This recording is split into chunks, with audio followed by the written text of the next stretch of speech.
नमस्कार।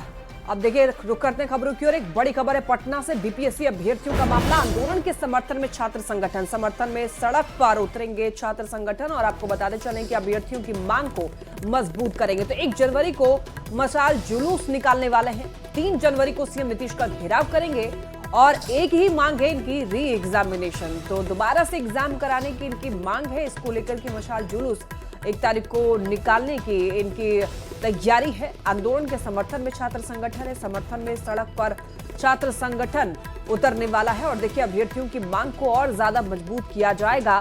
1 जनवरी को मशाल जुलूस निकाला जाएगा। वहीं 3 जनवरी को सीएम नीतीश का घेराव किया जाएगा। और इन सभी लोगों की एक ही मांग है, दोबारा से बीपीएससी एग्जाम करवाया जाए। तो 70वीं बीपीएससी पीटी परीक्षा को रद्द करने और छात्रों पर हुए लाठीचार्ज के विरोध में लेफ्ट और कांग्रेस के विधायक बस अब से थोड़ी ही देर में राजभवन मार्च करने वाले हैं। विधानसभा के गेट पर विधायक इकट्ठा हुए। कांग्रेस विधायक दल के नेता शकील अहमद खान और माले विधायक दल के नेता महबूब आलम के नेतृत्व में ये विधायक मार्च करने वाले हैं राजभवन का। अब से थोड़ी देर में ये मार्च की शुरुआत हो जाएगी। राजभवन तक जाकर विपक्ष ये विरोध जाहिर करता हुआ कि छात्रों के हितों में फैसला लिया जाए। बीपीएससी अभ्यर्थियों को लेकर ये लगातार अपनी मांग उठाते हुए, जिसमें दोबारा जो री एग्जाम की बात कही जा रही है छात्रों की तरफ से, उस सुनवाई पर विचार होना चाहिए। तो लाठीचार्ज के विरोध में ये मार्च निकाला जा रहा है। साथ ही साथ जो अभ्यर्थी है बीपीएससी के, उनकी जो मांग है री एग्जाम को लेकर, उस पर भी फैसला सरकार की तरफ से लिया जाए। और इस बड़ी खबर पर हमारे साथ संजय जुड़ चुके हैं पटना से। संजय, मार्च की शुरुआत कितनी देर में होने वाली है? चलते आप इधर दिखाइए। अभी पहले बच्चों को न्याय मिलना चाहिए। संजय, आप तक हमारी आवाज पहुंच पा रही है?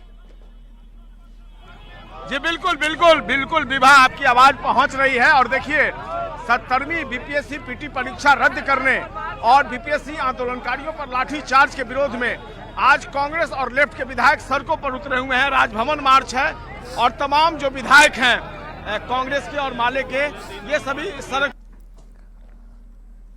की बीपीएससी जो पीटी परीक्षा ली गई है उसको रद्द कर दिया जाए, पुनरायोजित किया जाए।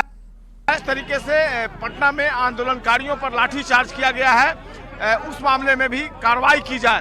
तो एक तरफ डिमांड है और दूसरी तरफ विरोध है। और इसी मांग को लेकर राजभवन मार्च है। और कांग्रेस के तमाम जो विधायक हैं और लेफ्ट के जो विधायक हैं वो सड़क पर उतरे हुए हैं। इस वक्त देखिए, सीएलपी है शकील अहमद खान। जो इंसाफ के साथ होते डिमांड ये इसका परीक्षा रद्द और फिर से परीक्षा बीपीएससी का हो, ताकि एक सेंटर को आपने कैंसिल किया। क्यों किया? इसका मतलब कि घोटाला हुआ तभी तो कैंसिल किया। वहाँ मिसमैनेजमेंट था तो रद्द किया। इसका कोई मतलब है कि एक जगह आप 12,000 स्टूडेंट के इसको मिसमैनेजमेंट और दूसरी जगह मैनेजमेंट, आपका टोटल प्रशासनिक तंत्र चौपट हो चुका है। और उसकी वजह से अभ्यर्थी सड़क पे आप उनकी कुटाई करते हैं। एक विद्यार्थी ने अपनी हत्या कर ली खुद की।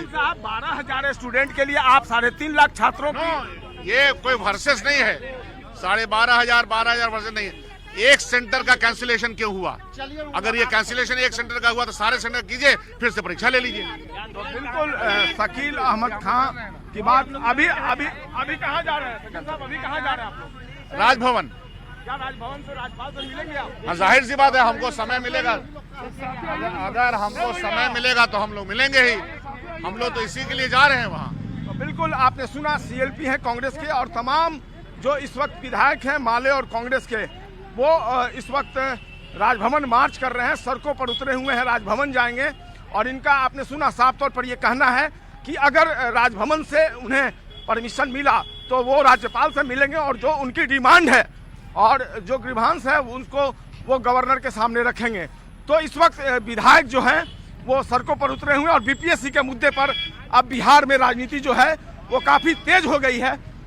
ओपोजिशन जो है, आपने देखा होगा कि कांग्रेस की तरफ से चाहे प्रियंका गांधी हो, राहुल गांधी हो, सभी ने सोशल मीडिया पे पोस्ट किया था। और इस मुद्दे को विपक्ष जो है पूरी तरीके से भुनाने की बिल्कुल कोशिश में जुट गया है। संजय, चूंकि जी विभा। कल भी जब सवाल उठ रहे थे तो बार बार ये कहा जा रहा था कि अगर विपक्ष इस मसले को सही मानता है, अभ्यर्थियों के साथ है, अगर उनके साथ कुछ अनुचित हुआ है तो विपक्ष के अंदर वो एकजुटता क्यों नहीं दिखती है? तो क्या संभवतः इसी एकजुटता को दिखाने का प्रयास राजभवन मार्च के जरिए किया जा रहा है, जहां माले लेफ्ट के लोग भी हैं और कांग्रेस भी साथ में खड़ी है?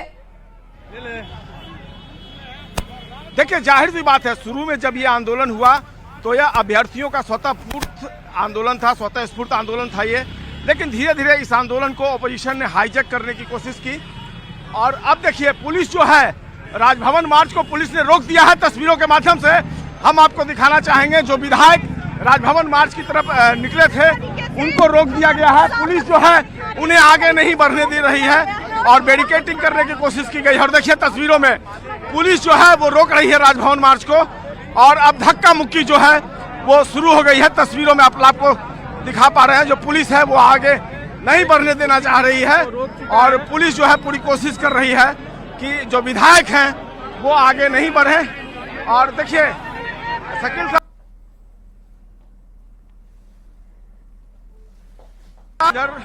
तो बिल्कुल ये तस्वीर राजभवन की जो है शुरू हो गई है। तस्वीरों में आप देखिए किस तरीके से जो पुलिस अधिकारी हैं, पुलिसकर्मी हैं, वो विधायकों को रोक रहे हैं और विधायक लगातार आगे बढ़ने की कोशिश में जुटे हुए हैं। उनका कहना है कि वो राजभवन तक जाएंगे, लेकिन पुलिस जो है प्रतिबंधित क्षेत्र का हवाला दे रही है और कह रही है कि रिस्ट्रिक्टेड एरिया है, यहाँ पर किसी भी तरह का प्रदर्शन जो है उसकी इजाजत नहीं है। अब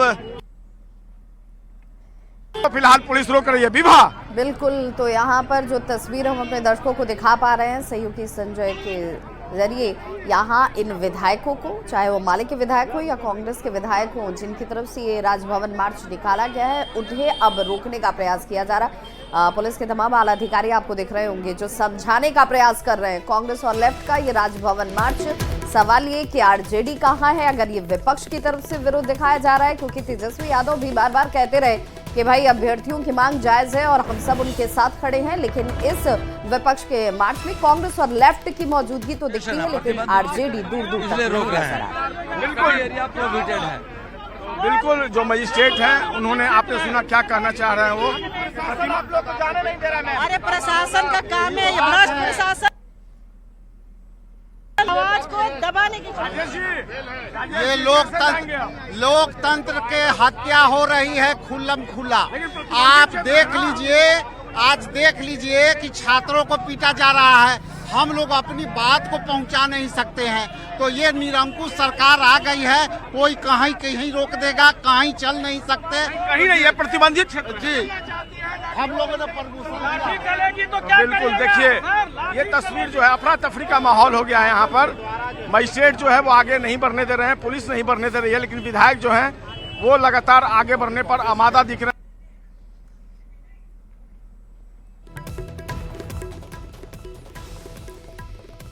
तो पटना में पुलिस ने राजभवन मार्च को फिलहाल रोक दिया है। पुलिस ने राजभवन मार्च को रोका ये कहते हुए कि ये प्रतिबंधित क्षेत्र है, यहाँ पर किसी भी तरह के प्रोटेस्ट की या विरोध को लेकर प्रदर्शन करने की इजाजत नहीं है। माले और कांग्रेस के तमाम जो नेता हैं वो आपको हाथों में तख्तियों और बैनर पोस्टर के साथ नजर आ रहे होंगे। इनकी मांग है कि आंदोलनकारी छात्रों को जिनके ऊपर मामले दर्ज किए गए हैं उन्हें मामलों से मुक्त किया जाए। जो अधिकारी शामिल थे छात्रों की पिटाई में, उन अधिकारियों के ऊपर कार्रवाई होनी चाहिए। साथ ही साथ जो मुख्य मार्ग बीपीएससी के अभ्यर्थियों की है, परीक्षा को री एग्जाम जो होना चाहिए उसे लेकर उस पर सुनवाई सरकार जल्द से जल्द करे और इसे लेकर एक सफल निर्णय की तरफ सरकार को आगे बढ़ना चाहिए। विपक्ष का ये राजभवन मार्च जिसे फिलहाल रोका गया और ये देखिए सड़कों पर ही अब तमाम विधायक जो है वो बैठ गए,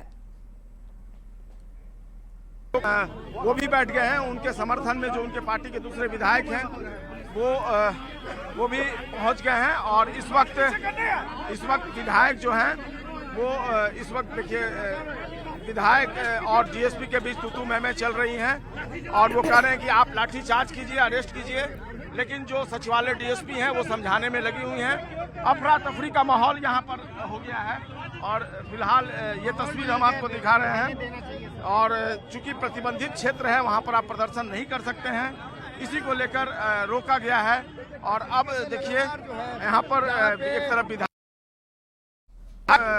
जो पुलिसकर्मी हैं, अधिकारी हैं, वो यहाँ मौजूद हैं।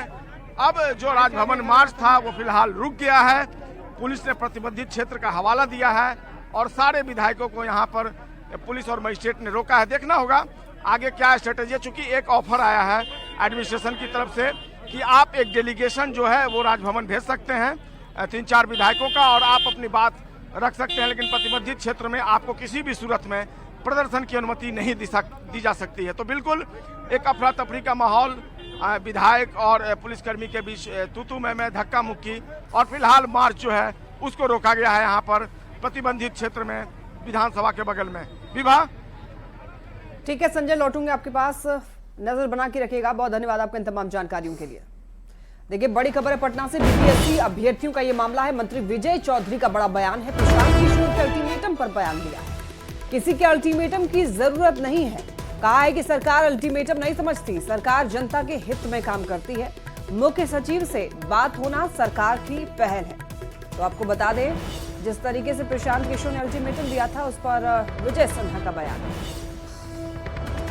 अल्टीमेटम का कोई मतलब नहीं समझती है, सरकार अपना दायित्व तो समझती है, सरकार छात्रों के हित को समझती है, सरकार छात्रों का भला समझती है।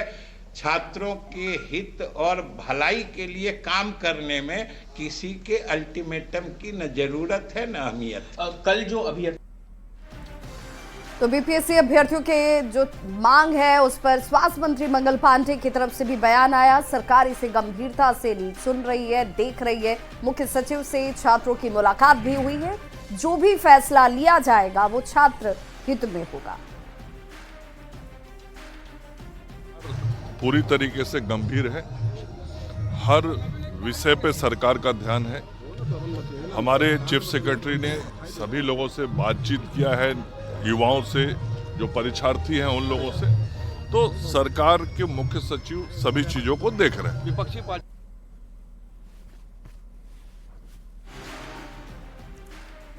दिल्ली भारतीय जनता पार्टी ने पूर्व मुख्यमंत्री केजरीवाल पर तंज कसते हुए पोस्टर जारी किया और इस पोस्टर में केजरीवाल को चुनावी हिंदू बताया गया है। दिल्ली भाजपा के एक्स पर जारी पोस्टर में अरविंद केजरीवाल रुद्राक्ष की माला के साथ ही फूलों की माला भी पहने हुए दिखाई दे रहे हैं और पोस्टर में लिखा है चुनावी हिंदू। इस पोस्टर के बैकग्राउंड में घंटियां दिख रही हैं और पोस्टर में नीचे लिखा है मंदिर जाना है बस मेरे लिए एक छलावा, पुजारियों का सम्मान मेरा चुनावी दिखावा, सनातन धर्म का मैंने हमेशा मजाक उड़ाया। सीएम योगी आदित्यनाथ प्रयागराज दौरे पर हैं। सीएम योगी आज बायो सीएनजी प्लांट का उद्घाटन करते नजर आए। वहीं सीएम योगी आदित्यनाथ महाकुंभ की तैयारियों का जायजा भी ले रहे। संगम नोज पर पहुंचकर सीएम योगी आदित्यनाथ ने महाकुंभ की तैयारी को देखा। महाकुंभ को लेकर सीएम योगी अधिकारियों के साथ समीक्षा भी करने वाले हैं। संभल में जामा मस्जिद के पास पुलिस चौकी बनाने का काम तेजी से चल रहा है। अब तक करीब 10-12 फीट तक पुलिस चौकी की दीवारें बन गई और पिलर जो है वो खड़े हो रहे हैं। यहाँ पर भारी पुलिस फोर्स की भी मौजूदगी है और युद्ध स्तर पर पुलिस चौकी बनाया जा रहा है। बता दें आपको पिछले महीने जामा मस्जिद इलाके में हुई हिंसा के बाद यहाँ पर पुलिस चौकी बनाई जा रही है। वहीं सासाराम से बड़ी खबर, जहां बादल सिंह हत्याकांड मामले में मंत्री नीरज बबलू पीड़ित परिवार से मिलते नजर आए। मंत्री नीरज बबलू ने बयान दिया कि ट्रैफिक डीएसपी आदिल नहीं कातिल है, उसे फांसी की सजा होनी चाहिए। साथ ही उन्होंने पीड़ित परिवार को न्याय का भरोसा दिलाया। नीरज बबलू ने कहा कि डीएसपी ने पागल की तरह काम किया। देखिए, ये घटना काफी दुखद और चिंताजनक घटना है। एक पागल डीएसपी ने इस तरह का घटना किया है जैसे कोई अपराधी घटना होता है। इसका नाम कहता है आदिल। ये आदिल नहीं, ये कातिल है और जिस तरह का घटना किया है कठोर से कठोर कार्रवाई होगी। हमारी बातचीत एसपी से हुई है, डीआईजी से हुई है, डीजीपी साहब से हुई है और हमारे डिप्टी सीएम सम्राट चौधरी से बात हुई है।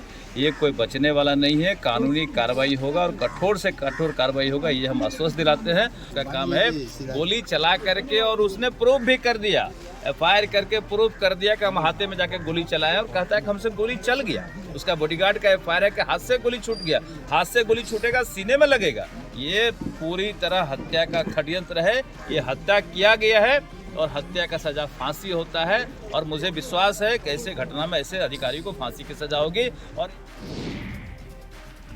ईओयू ने ऑनलाइन परीक्षा केंद्र की जांच शुरू कर दी है। ईओयू रजिस्ट्रार ऑफ कंपनीज से बिहार में चल रहे ऑनलाइन परीक्षा केंद्रों के बारे में जानकारी मांगी गई है। इसके साथ ही ईओयू ने सेंट्रल और स्टेट जीएसटी से भी ऑनलाइन परीक्षा केंद्र की सूची मांगी है। इन दोनों से मिली जानकारी के बाद में ईओयू बिहार के ऑनलाइन परीक्षा केंद्र का डेटा बनाएगी।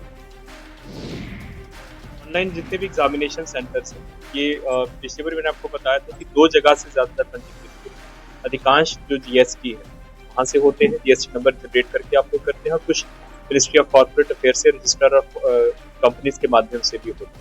तो आरओसी से हम लोगों ने डाटा लिख के सूची प्राप्त करने के लिए निवेदन किया, और जीएसटी से भी हम लोगों ने किया, ताकि कम से कम बिहार राज्य में जितने भी हम लोगों के ऑनलाइन एग्जाम सेंटर्स हैं उसका एक समेकित डेटाबेस हम लोग बना दें। कहीं कहीं से रिपोर्ट आया, बाकी जगह से प्रत्यक्ष। मुख्यमंत्री नीतीश कुमार राजभवन पहुंचे। सीएम ने राज्यपाल आरिफ मोहम्मद खान और राजेंद्र विश्वनाथ हार्लेकर से मुलाकात की। इस दौरान सीएम ने गिफ्ट के तौर पर राजेंद्र विश्वनाथ हार्लेकर को शिवलिंग भेंट की। और देखिए खबर नालंदा से, जहां पर अंतर्राष्ट्रीय पर्यटन स्थल राजगीर नए साल के लिए एकदम तैयार है। पूरे परिवार के साथ पिकनिक मनाने के लिए देशी और विदेशी पर्यटक राजगीर पहुंचने लगे हैं, जिस कारण अधिकतर होटल फुल हो गए हैं। हर रोज लगभग 6000 पर्यटक जो हैं वो रोपवे का आनंद उठा रहे हैं, साथ ही दार्शनिक स्थलों का भी दीदार कर रहे हैं। वहीं गिरिडीह के खंडोली पर्यटक स्थल सैलानियों की पहली पसंद बनी हुई है। यहाँ पर नए साल को मनाने के लिए सैलानी बिहार और पश्चिम बंगाल से पहुंच रहे हैं। बता दें कि नौका विहार के लिए खंडोली सैलानियों की पहली पसंद है। यहाँ पर मोटर ऑपरेटेड बोटिंग के अलावा मैनुअल बोटिंग भी मौजूद है। और देखिए नए साल के आगमन के पहले साल के अंतिम दिन देवनगरी देवघर में भी आस्था का सैलाब उमड़ा हुआ है। भारी संख्या में श्रद्धालु जो है बाबा धाम पहुंचकर बाबा की पूजा अर्चना कर रहे हैं, और अहले सुबह से ही बाबा वैद्यनाथ मंदिर में पूजा करने के लिए लंबी कतार जो है वो 2 किलोमीटर दूर तक देखने को मिली।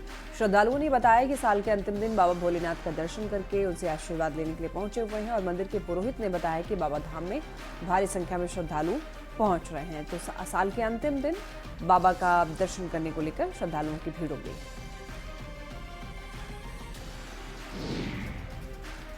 तो वहीं पलामू में भी नए साल के आगमन को लेकर सभी पिकनिक स्पॉट्स पर सुरक्षा को सख्त कर दिया गया है। मला डैम हो या फिर केच की पिकनिक स्पॉट, सभी पिकनिक स्थलों पर पुलिस की तैनाती है, ताकि हुड़दंग करने वाले लोगों पर पुलिस की नजर रहे।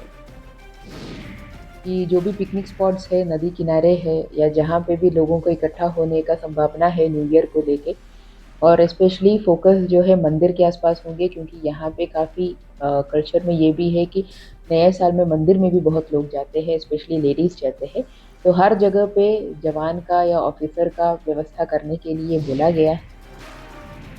और देखिए धनबाद की खबर बताते हैं, जहाँ पर मैथन डैम में पर्यटक पहुंच रहे हैं। पर्यटकों के पहुंचने से मैथन डैम के आसपास के जो दुकानदार हैं वो काफ़ी ज़्यादा खुश हैं। बोट रखने वाले लोगों और घोड़ा रखने वाले मालिकों की भी अच्छी आमदनी हो रही है। सैलानी मैथन डैम में पिकनिक मना रहे हैं लोग, और देखिए साथ ही बोटिंग घुड़सवारी का भी आनंद उठा रहे हैं। वहीं धनबाद के ही तोपचांची झील की अगर तस्वीर आप देखेंगे, यहाँ पर भी मनमोहक दृश्य नजर आता है जो सैलानियों को अपनी ओर आकर्षित कर रहा है। तोपचांची झील धनबाद जिले के सबसे लोकप्रिय पिकनिक स्थलों में से एक है। यहाँ दूर दूर से पर्यटक नए साल का जश्न मनाने के लिए पहुंच रहे हैं।